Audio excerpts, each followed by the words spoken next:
The Starting Five, a DraftKings production, live from the compound, where we sit down with the NBA's most relevant culture crafters for in-depth conversations you won't get anywhere else. The Starting Five, live from the compound. What up, GP? My guys, Welcome what's to going the on, pound, man? Thank you, man. Thank you for Appreciate coming. it, man. Thank you, Brother. brother. Jay, what's that? How you doing? What's up, baby? Good. So I had a question because two parts of it. Your game, if nobody knew where you from, you look like you played from New York. It's like, you know, the word point guard is in New York. And then with your game style, hook style, even Jason Kidd, what makes them similarities, you think, you know, from like, and also the trash talk. I mean, trash talk, of course, it's a street ball thing worldwide, but it's something about point guards and guards in Oakland and New York that's similar and connected with the trash talk. I think it's our attitude. All point guards from here got an attitude. They got a chip on their shoulder. That's how they play. My boy Rod Strickland, man, which me and him was like this. That's why I was always cool with him, and I would hang out with him all during our career, because he was just like me. He wouldn't back down. He wouldn't do none of that. And me and him had the same mentality. Man, we wouldn't back down from nobody. Talk to whoever came up, getting down with us, whoever it was, Michael Jordan, whoever it was, anybody else, all these other dudes that was coming out here, the Tim Hardaways, whatever they was, we was gonna get at their helmet. You know what I'm saying? And I think that's what New York guards and Oakland guards are about. We just ain't gonna take no mess. That ain't gonna happen here. You know what I'm saying? When I was in the league, I didn't care who you was. I put my pants on just like you, and I'll get down just like you. You know what I'm saying? If you talking about me, you talking about him, that means I can get down with him. You know what I'm saying? That's why I didn't never back down to nobody, and that's why my game was so confident that I know I could talk trash and get somebody out their game. But what the good thing was is that I just didn't have to play them on the defensive end. I can get down on them on the offensive end. You know what I'm saying? So I'm gonna give them 22 and something, and then but I'm gonna hold them to whatever I need to hold them to. So that's what it was, and that's what the New York and Oakland is similarity to, because I think we got that. You know, we don't give a damn about nobody, and that's the way most of the point guards in New York is about and Oakland is about. Yeah. Now we're gonna fast forward to college for a minute, because I used to come home from my high school games, and by the time I take a shower, eat dinner, after going to bed, I could catch you the Oregon State, the Beavers game. I remember seeing you one day. I was like, who is this? Who is this guy? You was all over the place.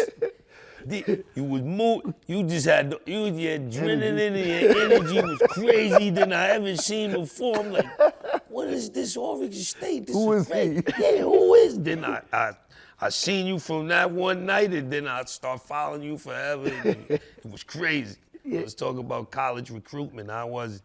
Jay, you know, if y'all didn't hear this story, I was coming here to New York. You know, I committed to St. John's.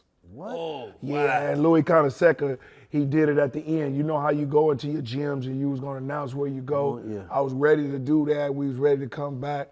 And now all of a sudden he called me right before that and said he didn't want to take me because he wanted to take a local guy from over here, because he didn't want his recruiting to get messed up, because they never recruited nobody from the past West the Coast. Mississippi. You know what I'm saying? But Coach Rutledge, who was there at the time, had been recruiting me. So I came out here on a recruiting trip, everything. You know, we had Moses Scurry was on that trip, Jason Williams. Wow. We had a lot of dudes, man, on that trip, and we all committed. So when I committed and went through that, what happened was when he turned me down, I was disappointed, because I wanted to come play with Chris Mullins, Walter Berry, Shelton Jones, Willie Glass, Weddington, and then Mark Jackson was on that team. You remember that? Yeah. So you remember they had just got beat by Georgetown in the Final Four, and I was coming to play in the Big East. That's what I wanted to play in, because I wanted the limelight. Yeah, I wanted all that. I wanted all the Big East stuff. I wanted to be that dude, man. You know what I'm saying? Because I knew I could come over here and get out. Yeah. So they did it, and then I got disappointed, and then I told my mama to pick my school. And when she picked the school, she picked it from the coach, and his name was Ralph Miller. Okay. He was a tough coach. She wanted me to get out of the city and go into the country so I could change my life. because she didn't want me around city guys no more, nothing, no street stuff. She wants you to focus. Yeah, she wanted me focused, and it was the best move that my mama ever made. Right. You know, Always rest in is, peace right? to my mom. I thought about it. I said, my mama made my whole career. She made my whole life because she sent me to a school that I needed to go to. And that's what it was. And when I went to Oregon State, nobody really heard about me back here in the East Coast. And then when I went to my coach, I said, yo, we got to play somebody from the East Coast. We got to play some guys over here. So when we played Michigan State and when we started getting over here, we played North Carolina State and stuff like that. I started getting down on them. We went on a trip. We played Tennessee, Memphis, all that. And I was averaging about 30. And next thing you know, ESPN started coming and Dick Vitale came. And y'all know when Dickie V comes, it's all over. The Dapper Dandy. We got a Dapper Dandy there in the West. You know what I'm saying? So it was like that. And then he was like, we got a special one in Corvallis. And once I started doing that, if y'all know Ramil Robinson, he used to play for Michigan. Yeah.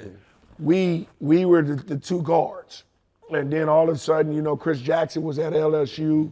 And then all of a sudden, I became that All-American with all of them guys. And then I started doing it, just like with Jada.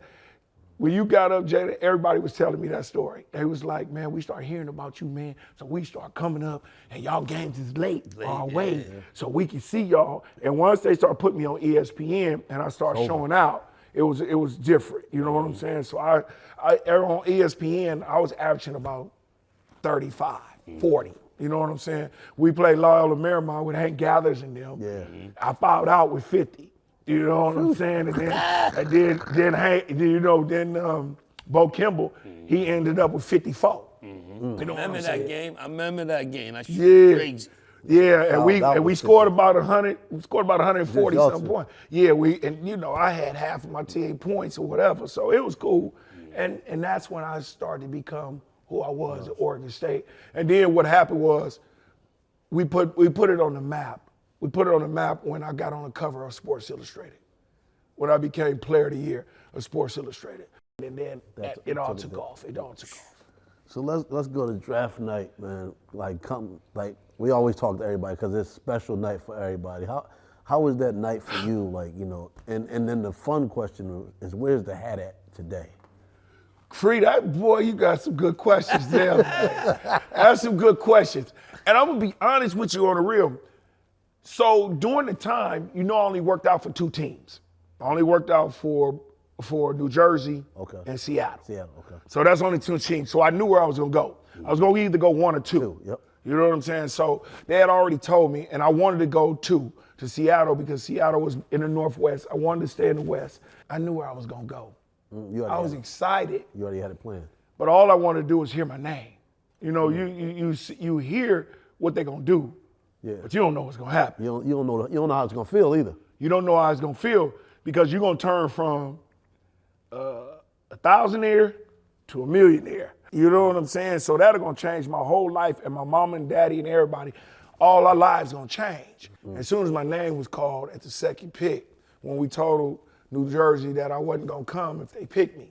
So they picked Derek Coleman, and then I knew, next thing you know, as soon as Derek's name was called, Seattle called my agent, and they put me on the phone, and they was like, how you doing, how you feel? I was like, I'm good. And they was like, we about to pick you next. And I was like, cool. You know what I'm saying? As soon as I heard that, I was like, good. You know what I'm saying? So I told Mom, I looked around with Mom, and Mom started crying. So I started crying with her. Pops was over there, he hard. He was like, boy, I knew you, boy. You knew you was going there. This is what I know. You know what I'm saying? You know that. And my brothers and them, they was all over there. They was chilling. My sisters and them was chilling. So we knew it. As soon as I got up, they gave me the hat. I bent it over. We had the old school phone, like the cord had all the long cord and stuff. You could walk everywhere with it, man. It was green and gold. So I was talking to the president, and we was doing that. And then when we got out of there, they gave me the hat. I gave the hat to my mom. Okay. So everything that I got, Fred J, I gave it to my mom. So my mom's passed like 4 years ago, and we went to her crib. And what amazed me about my mom, she kept everything in in a closet. It was like a shrine closet. But she never would let us go in there. And I'd have been in my mama's house several times. Man, you know what I'm saying? I bought the thing for her, you know what I'm saying? I bought the closet. I bought the closet, you know what I'm saying? So she would never let me go down that way, you know what I'm saying? Because I wasn't really in mom's room like that. So, you know what I'm saying? So when she died and I went through all her stuff, I done gave her everything I had. You know what I'm saying? My All-Star rings, my jerseys, everything. I went in there, man. I got a book right now to this day that my mama gave to me, everything in my high school year. Wow. High school. So then all of a sudden, I opened up a little compartment and it had all my championship rings, my All-Star rings, my Hall of Fame ring, all that stuff, my mom's championship necklaces and stuff. And guess what was right there? The hat. The hat. Wow. Yo, you probably You're got the only one who Jack, located. You The hat. So we interviewed mad people, niggas. But I think my cousin Shamik stole it from my mom that night. Nobody really knows where it's at now, and like, Yeah. man, that's. And I deep. got that thing now. It's sitting up in my office in a glass little thing. You know how you put the balls in there? Yeah, I got the hat in there. That's fire. So it's dope though, you know what I'm saying? yeah, fire. And so people came in there one day, they was like, I know that ain't the original hat. They was like, man, let me buy it. I'm like, man, you crazy as heck. Man, I ain't buying that, man, you crazy. Now you should So I'm you should like, sell it for your same contract that you got when you got drafted. That's what I'm trying That's to say. the- Now y'all give me that type of bread, I'm good with sell it. it, You know what I'm saying? Give me that type of paper, man. You can have it because I can duplicate that. Because it ain't gonna work, man. Ain't nobody gonna know it ain't the hat. You know what I'm saying? If I get the same hat, you know I what got I'm the saying? bread for the hat now. Yeah. Oh, man, so how was it going to, Supersonics, man? Like, even the colors, man, to me, it's one of the illest jerseys in the game, man. Like, That's a fact. please bring with the building. I forgot the name of the building, but Space Needle. yeah, Space Needle, yeah. everything was it was a culture there with you and Kemp. But how was it going there? Like now you're there. Like okay, I'm here. Boy, going up in Seattle, it's different because it rains all the time. Totally. You know what I'm saying? But I was already accustomed to that because I went to Oregon State. Yeah. Which was Portland. Yeah. Rain all the Rain time all the time. anyway. Yep. So the Northwest was my thing. So going to Seattle was a great move for me because all I was doing was moving down the street. I still had a fan base there. So in the 90s, Seattle was just coming up. You know what I'm saying? Yeah. They was new to all kind of stuff. You know what I'm saying? But so they needed a superstar to come. Keep going with Keep it going.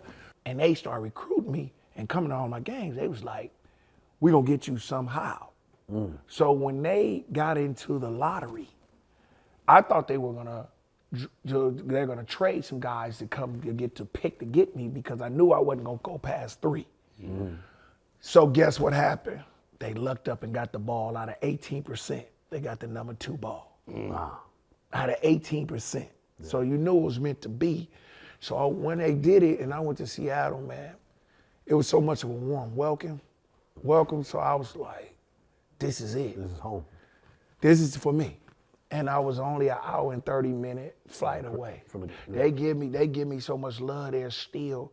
I can go to the Seahawks game and be the 12th man to do the 12-man thing. I go to the WNBA, the Storm, still got fire on there. Every time we go there, now I'm a part of the Krakens, the NHL team. Oh, the hockey team, I got the Trom where I'm pumping them all up, man, getting them going in the jersey. So it's still fire up there, man. It's still fire. And going to the Mariners game. Yeah. Still fire. Well, we need you to bring it back. We need you to bring this expansion team back. 2026. 2026, it's going to be Vegas and Seattle. You know what I'm saying? That's going to be kind of dope for us. They got to do it, man. It's going to be kind of dope for us, man. And I think that's, having our commissioner, Adam Silver, doing it and being positive with us and keeping us going. Vegas is building up and now us. So I think it's going to be really cool. It's the right city to bring back. Man. Right city, man. A lot of people want to go back to Seattle. A lot of people. Players want to go there. KD talking about that's where he want to end his career at. That's a fact. You know what I'm saying? And then my son now playing in there. It's where he was born. He said he want to go there. You know what I'm saying? So that'll be dope, man, to have all them dudes go. You going to do something. We don't know what you going to do there, but I'm going to be there. You know what I'm saying? I'm going to make it happen. So I see y'all got all these jerseys up in here, right? And y'all ain't got a GP jersey, the one. Man, y'all know I was coming on this thing. So wait. We got a reason for that. Okay, talk to me. Every jersey's from the player. Okay. And they game one. These are not swingmans. Okay.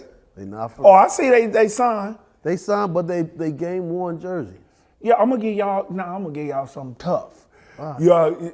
We talked about it, right? We don't want that. Jay said he don't want one like you. Yeah, we want. I'm gonna fool around and get Jay an All-Star one. Ooh, yeah, I'm gonna knock him down with the All-Star. Yeah. And you say you want Seattle, right? I was gonna knock you down and give me an Olympic one. You know what I'm saying? You know what I'm saying? I want the Olympic. You know what I'm saying? I was gonna knock you down with an Olympic one. You know what? I'm gonna take the Olympic and I'm gonna wait for the new Seattle jersey with the new team. There it is. That's how I come come still back. have the same color. No, but I'm gonna do y'all, man. I'm gonna do y'all both with both. You know what I'm saying? Yes. So y'all can rock it. So y'all can rock one at the crib and then y'all can bring one here. Somebody's gonna get knocked off the table. That's Yeah. the Olympic. That spot is.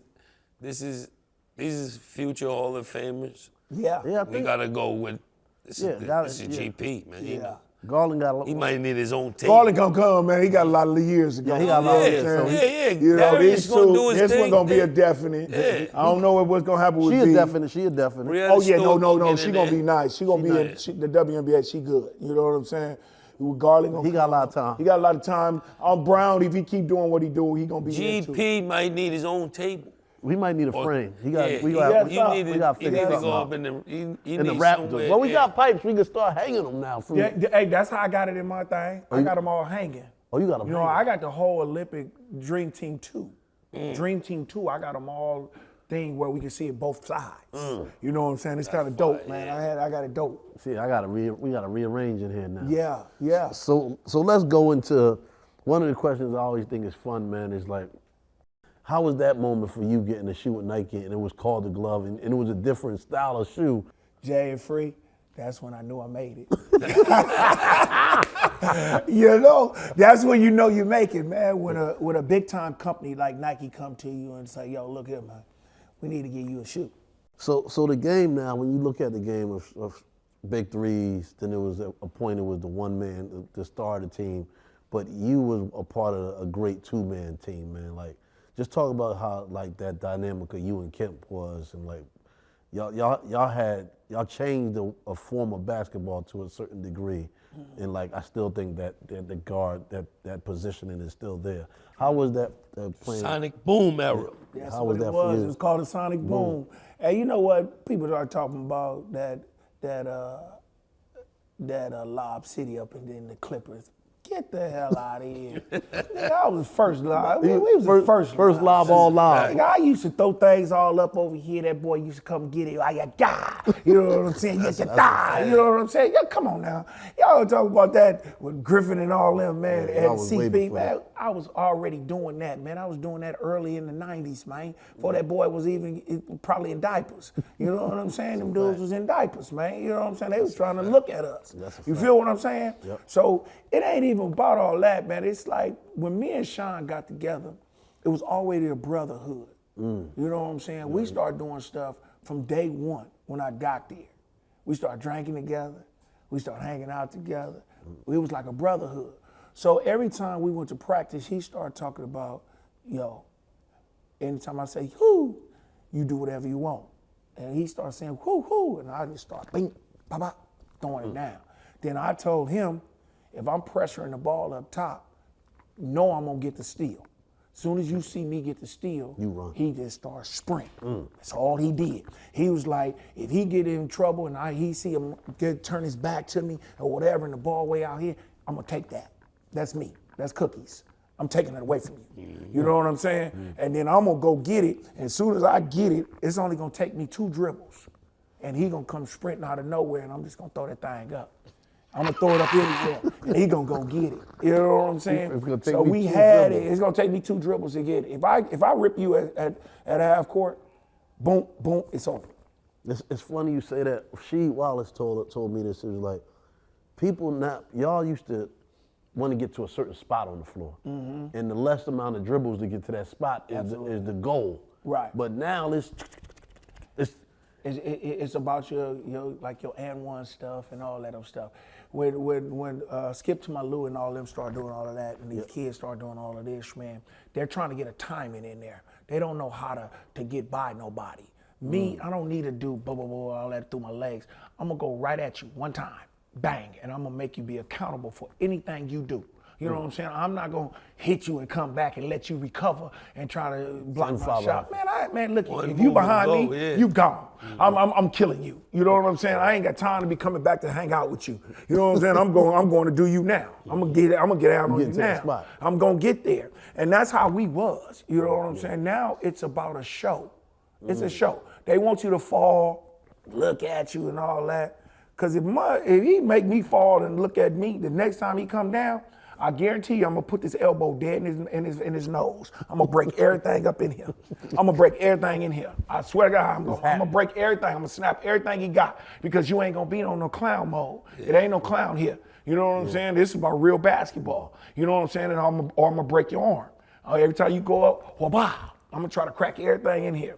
We playing real basketball. This ain't no show. You know what I'm saying? You look at me and then sit down and shoot a jumper. Okay, let me show you how I'm gonna do you. You know what I'm saying? I'm gonna show you something. You know what I'm saying? So it wasn't about all that with us, man. We was just grimy, man. Get to the basket. We get to the bucket, man, because it's about you respect with us. You know what I'm saying? We'll hit you, knock you down. You better get up and be tough. Because if you ain't, we're gonna keep doing that to you.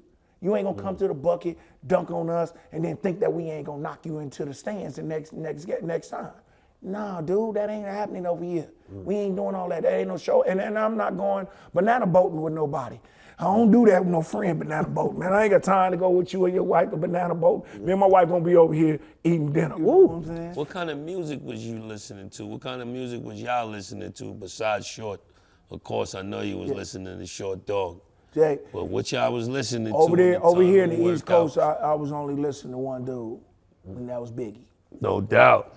Biggie. And then I started learning about JJ. You came later in my career. You came later in my career, and then I started dealing with you when I was getting in almost like into my end of my career. So I started dealing with all y'all, but Biggie was my guy.